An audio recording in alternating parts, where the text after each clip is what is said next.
kita di tahun baru, kita harus flashback kembali ke 1446 tahun yang lalu. Ada sebuah kejadian, yaitu hijrahnya Rasulullah sallallahu alaihi wasallam. Beliau hijrah dari Mekah ke mana? Ke Madinah.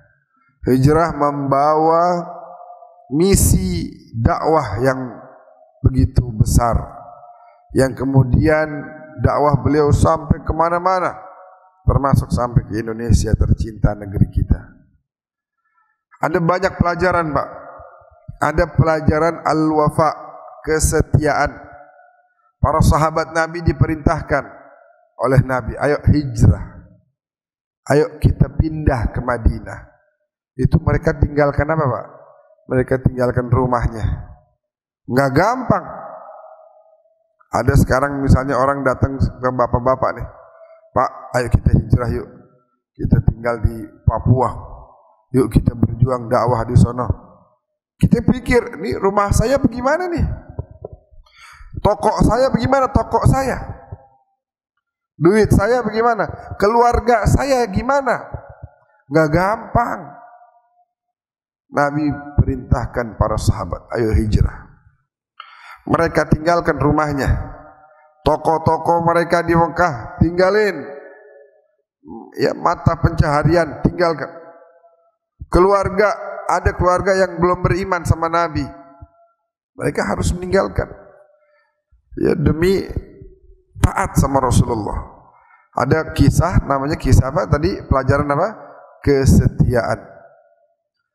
Di antaranya yang menemani hijrah beliau dari Mekah menuju Madinah, yaitu Abu Bakar ibn Abi Quhafah. Belum lagi kita mendengar sepupunya yang diperintahkan oleh Nabi, namanya Ali bin Abi Thalib. Ya Ali, kamu tidur di sini ya, di kasur saya. Mereka mengawasi keberadaan saya. Kalau mereka tidak melihat ada saya di kasur ini, di kamar saya, mereka akan curiga. Jadi tolong kamu tidur sini. Saya sama Abu Bakar mau hijrah. Kamu tidur sini ya. Sebab saya dengar ada juga upaya pembunuhan kepada saya di malam ini. Sehingga saya akan hijrah, kamu tidur di sini. Maka seorang pengikut yang setia hanya bisa mengatakan sam'an wa ta'atan ya Rasulullah.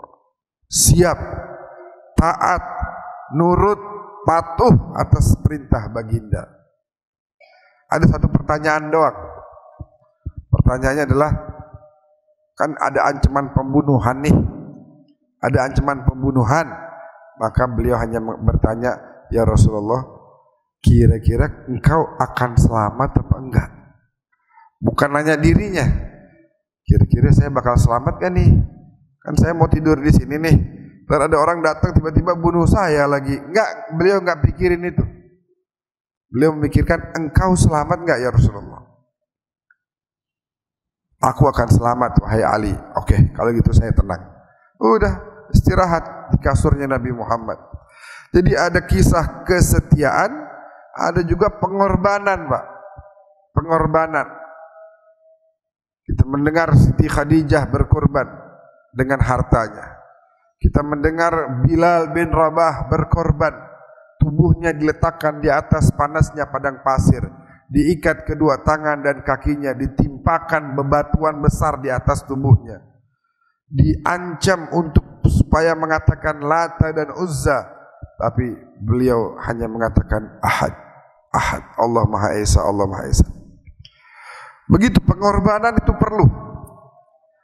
Sampai akhirnya cucunda Rasulullah Sayyidina Hasan yang hidup sampai 40 tahun setelah wafatnya Nabi Muhammad. Nabi Muhammad waktu wafat, Sayyidina Hasan umurnya 7. Hidupnya masih panjang, Pak. Sampai umur beliau 47.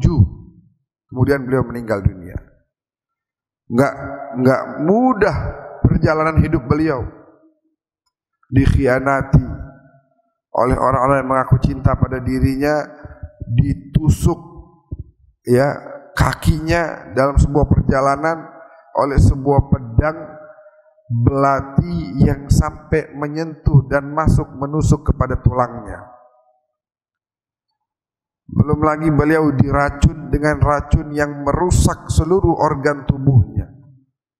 Akhirnya beliau menjemput syahadah di umur 47 tahun. Berkorban.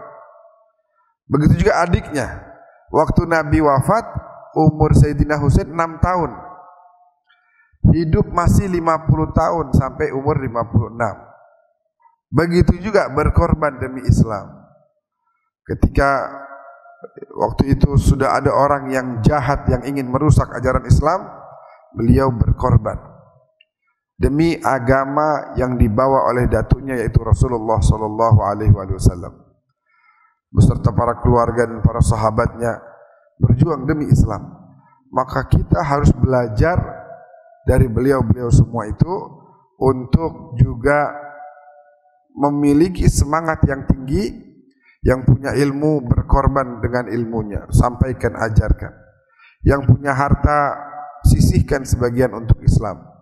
Yang punya waktu, tenaga, pikiran, ya, yang punya kekuasaan nih menjadi pimpinan-pimpinan di negeri ini, gunakan jabatannya itu untuk kemaslahatan kaum muslimin, untuk membantu perjuangan yang sedang dilakukan oleh orang-orang saleh, oleh orang-orang di Palestina, para pejuang, oleh para pendakwah yang ada di negeri kita tercinta Indonesia.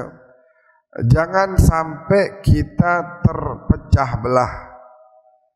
Al-Quran tegas mengatakan wa'tasimu bihablillahi jami'an. Al-Quran tegas mengatakan innamal mu'minuna ikhwatun fa aslihu baina akhwaykum.